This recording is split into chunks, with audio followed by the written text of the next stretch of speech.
Cause I still with Buzz. It was just a misunderstanding, but you know, I would have thought better about it, but I was young. Then my dad is telling me to run it. So you know, dad is telling me to run it, you know, finna run it. You know how that go. You can even see it in his face that he really regrets doing it. Whoa, wait. You shot your cousin? Yeah, yeah. Like on accident? Nah, like on purpose. Him and my dad, some shit with him and my dad. It's not funny, but that's money funny. came on missing with my dad. As crazy as this already is, while Honeykomb was on the run, more tragedy would strike in his family. November 1st, 2007. Damn, Little 2007. Honeykomb happens to have an older cousin in the neighborhood named Robert Lucas, also known as Slick. Well, on this afternoon, Slick and his friends happen to be hanging out in the Josephine Allen projects like any other day. They're standing around laughing and playing music in the parking lot. The commotion pisses off one of the neighbors in the projects and she decides to call 911. She tells police that there's a group of young men hanging outside selling illicit products. So at 5 p.m. a Mobile sheriff named Paul Birch pulls up to the projects. Police Slick violence. notices him rolling through and he decides to turn around and sprint. This is because he believes the officer is there to serve a warrant on him, but that's simply not the case. Either way, his decision to run does not serve him well.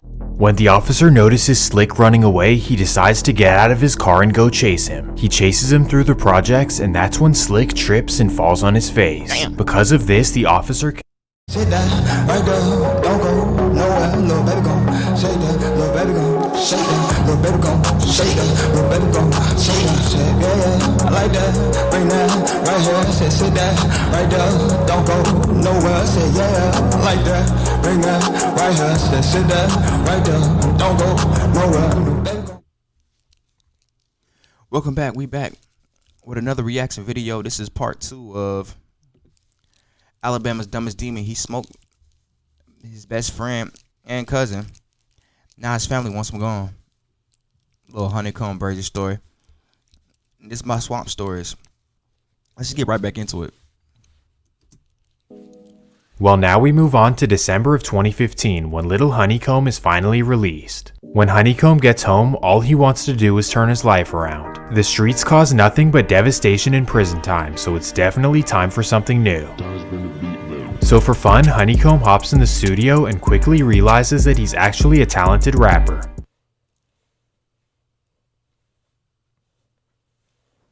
Probably copyright.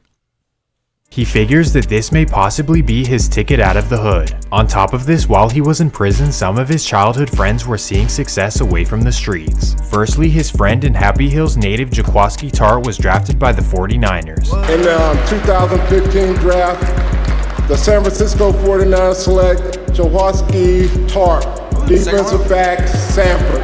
Jaquaski was giving hope to everyone he grew up with and was also giving back to the community. Me growing up in this city, I experienced a lot growing up, and I just know what a lot of kids, I can relate to what a lot of kids been going through, and I just hope they get out. But believe it or not, Jaquaski was not the only success story at the time. Another childhood friend of Honeykomb was becoming a successful rapper in California. This would be Happy Hills / Sacramento's own OMB Peasy. But Peasy wasn't the only rapper, as his childhood friends Rollo Rodriguez and No Cap were seeing success as well. Not to mention that Det's little brother Trey Baby was doing local comedy shows. The point is that the small city of Mobile was seeing a shining light, and Honeykomb knew that if they could do it, he could too. So he started dedicating himself to rapping, and it took off right away. Under the rap name Honeykomb Brazy, he was cultivating some underground buzz. Could this be the way that he finally turns his life around? Well, I don't know what you expected, but now we head to February 1st, 2016. It's a late Sunday afternoon and Honeykomb heads to the Woodlands Apartments in the nearby suburb of Whistler. He's heading to a woman's apartment who happens to be the girlfriend of his best friend Stank. Yeah, I know this. However, on this afternoon, Stank is at work and Honeykomb doesn't tell him that he's pulling up. Obviously, this is suspicious, but Honeykomb claims that he's only going over there to collect some money and possibly spark up. But here's how it actually goes. At 7 o'clock, she lets him into the apartment and they're doing whatever for over an hour. They think nothing of it, but then at 8 o'clock, they get a loud knock on the door. As it turns out, Stank gets home earlier than expected and sees Honeykomb's car in the driveway. At first he's just confused why Honeykomb is there, but then after no one responds to the door, he begins getting suspicious. So he bangs harder on the door and still nobody opens up. So now he's pissed and he uses all his force to kick the door down. Boom! He storms in the living room and right there is Honeykomb and his girlfriend. An argument starts as Stank aggressively questions his friend as to why he's at his girlfriend's apartment. Honeykomb responds by saying that he's only there to collect money and nothing shady is going on. Stank doesn't buy it, the two start tussling, and that's when Honeykomb whips out. Yep.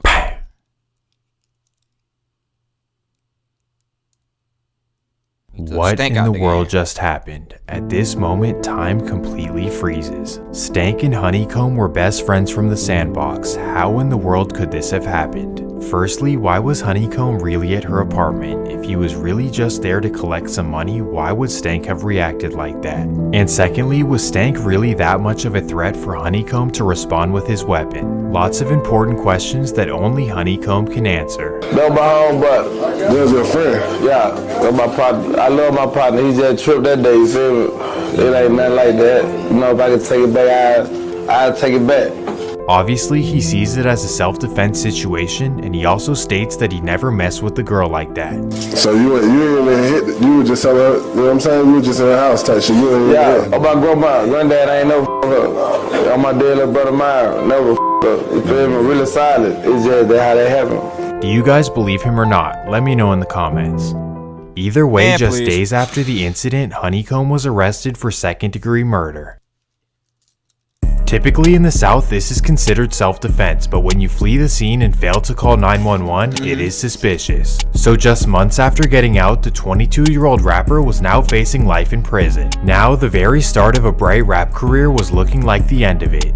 But Honeykomb fought the case for months trying to prove his innocence. And after a year of deliberation, the prosecution finally decided to drop the charges in favor of self-defense. This is because Stank wasn't on the lease of his girlfriend's apartment, meaning that it was considered a home invasion. So under Alabama's stand your ground law, Honeykomb was completely justified in his actions. Wow, this is a cold world, and I really feel bad for Stank's family. Overall, this was a terrible situation, but what do you guys think? Was Honeykomb disloyal, and is what he did wrong?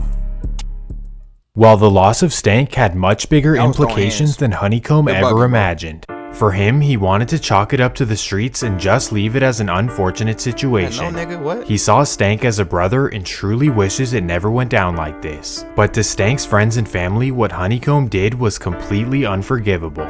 Firstly, linking with his girl behind his back and then resorting to claiming his life.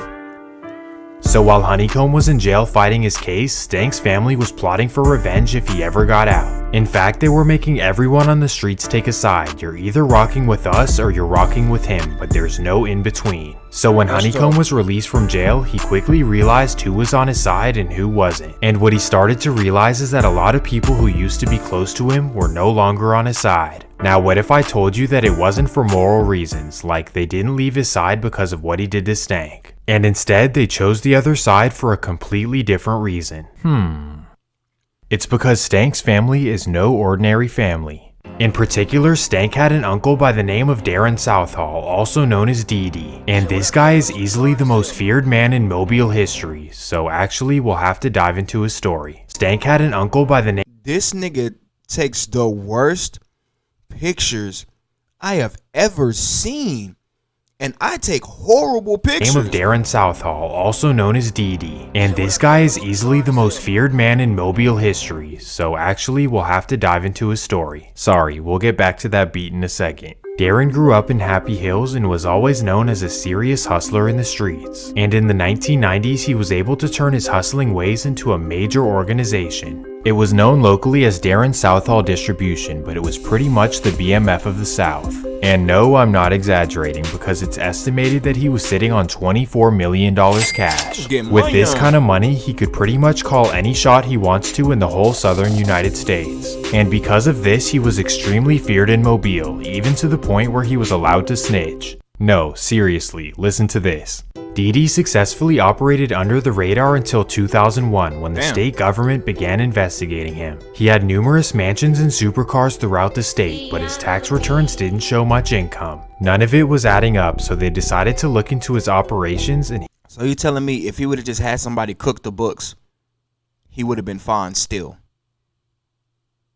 That's what you're telling me. He's a dumbass. How is he not the dumbest demon? Like what? Honeykomb Brazy is just the most misguided demon.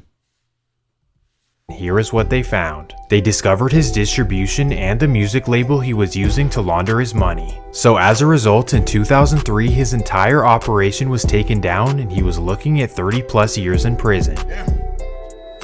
Everyone in Mobile thought the street legend was cooked, but Didi had other plans on his mind. He decided to tell on 2 of his co-defendants and give up the music label that was laundering his money. In return, his sentence was reduced to a couple years and he was back in Mobile in no time. He's still known as one of the biggest rats in history, but for whatever reason, Mobile just didn't care.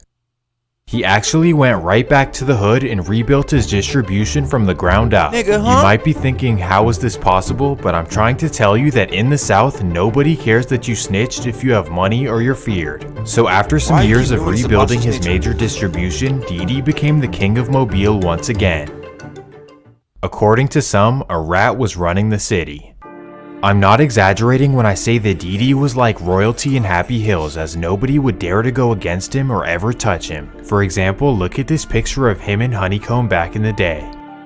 They used to be locked in, but after he claimed the life of his nephew Stank, Didi wanted all the smoke. He didn't want to hear any excuses and he was not willing to negotiate. And because he had all of the money and power, most of Mobile decided to take his side. Oh, and not to mention that there was allegedly a 7-figure bounty on Honeykomb's head.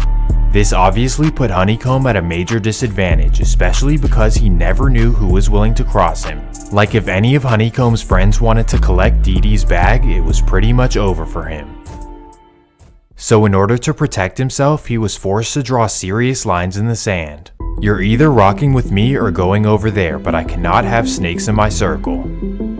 Because of this, he now had to be very careful who he was hanging with and where he was going. And to keep things organized, all of his homies took the name RN4L, and I'm sure you can figure out what that means. Anyone claiming RN4L was willing to protect and die for Honeykomb, even though they were up against Thanos. So Didi Southall versus Honeykomb Brazy was the new major beef in Mobile. Things were about to get crazy, and it was all dependent on Honeykomb coming home. Well, it's November of 2017 and Honeykomb officially beats his case and returns to Mobile. He knows he's up against a powerful boss, but he's way too prideful to leave his city. So he goes back to Mobile to pursue his rap career, but quickly things would get spicy. Just days after being released, Honeykomb is shot 8 times, including once in the head. His friends rush him to the hospital and the doctors don't believe he'll make it. But after a successful surgery, he's placed into a coma where he stays for 9 days. During this period, the doctors tell his family that he will wake up, but he'll never walk again. But miraculously, after waking up from a coma, his legs work just fine. Like I told you guys, Honeykomb is the type of dude who can survive any battle. And I ended up getting that first week and get hit up. So, you know, I was in the coma and shit, but I had shook that shit though. However, after this incident is when he woke up and realized that his ops are not playing. In fact, this is when he receives word that there's over $1 million on his head. To all of us at home, this would terrify us, but Honeykomb talks about it like it's nothing. Man, so when you speak on having money on your head, can you speak on like what goes through your mind? Do you lose sleep over that? Hell no, I want to dream. Wow, Martin Luther King, I want to dream. Not only is he not worried about his ops, he also decides to troll them online. I don't really like that, man. I'm Big Stepper, bro. On soul, I'm Big Stepper, man. On gang, they know that. That's why they trying to kill me. Cause they know what's going on with me. That's why they trying to kill me, man. On blood, they know. But Brazy's a real stepper. We gotta get him before he get us. He killed our brother already. He beat the murder charge. You need to get walked down. That's just what it is, man. Obviously, Honeykomb was ducking no smoke, but as his career progressed, it only made sense to elevate. And thankfully, his first opportunity to leave would come quickly.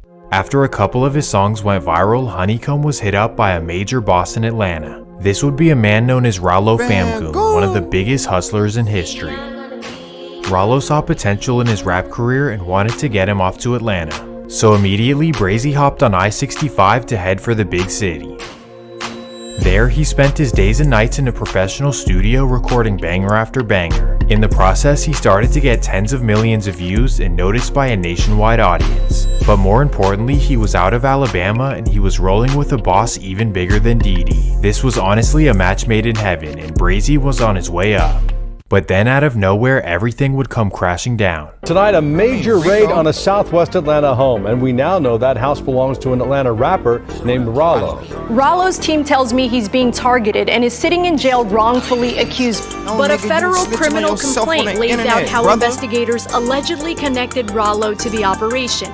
Before we dig any deeper into this, let's tell you who 23-year-old Terrell Davis, aka Rollo, is, if you're not familiar with Atlanta's hip-hop scene. The artist has a huge social media presence and following, with more than 200,000 monthly listeners on Spotify and song collaborations with T.I., 2 Chainz, Future, Gucci Mane, and so many others. And now, criminal complaint alleges the rapper, who's called this apartment complex in Atlanta home, a complex just raided yesterday, is the leader of a gang referred to as Famerica, a name Rollo regularly uses to refer to his music team. But according to the complaint, the investigation dates back to December, when investigators stopped 3 vans leaving Fulton County Airport. Inside one, they allegedly found 520 pounds of worth about $1 million on the street. Rollo wasn't inside the van, but 3 people arrested were allegedly connected to him, according to investigators. Now I know what you're thinking. Is this how Honeykomb went out? No, thankfully he was not included in the investigation or the indictment. However, Rollo's takedown was still bad news for Honeykomb. Now that hanging in Atlanta was too hot, he needed to go somewhere else. Sadly, he would go right back to the Honeykomb, no pun intended. Right back to the city where his ops want to hurt him and police hate him too. So as you would expect, his return to Mobile would not go so well. Sadly, right after returning to Mobile, he caught a serious gun charge. A good old felon in possession of a weapon, which in the feds holds an average of a 3-year sentence. However, this was a state case and the judge decided to give him 15 years in prison. Yes, you heard that correctly. 15 years in prison for Honeykomb Brazy. Right as his career was progressing, it was looking like it was pretty much over. For whatever reason, the Alabama judge wanted to completely wash him away. So sadly, Honeykomb was off to prison for a long time. I cannot imagine how down and depressed he was after receiving the news. Oh, and it even gets worse. Honeykomb was placed in a prison cell with his own father. Y'all shared the same. Wait, wait, that doesn't get worse though.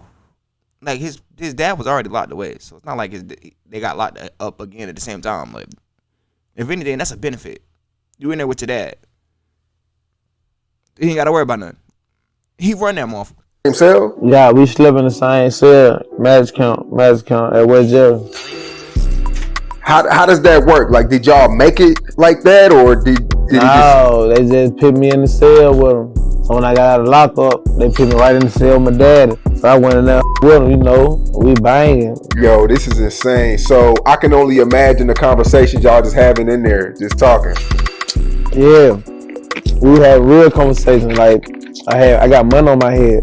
Imagine sitting in a cell with your dad and telling him that there's money on your head. Can't let him do me like that while I'm doing life. So I was like, hell yeah, man, you know, I got your pop with the whoop. And to make matters worse, Honeykomb would lose yet another friend while sitting in a cell.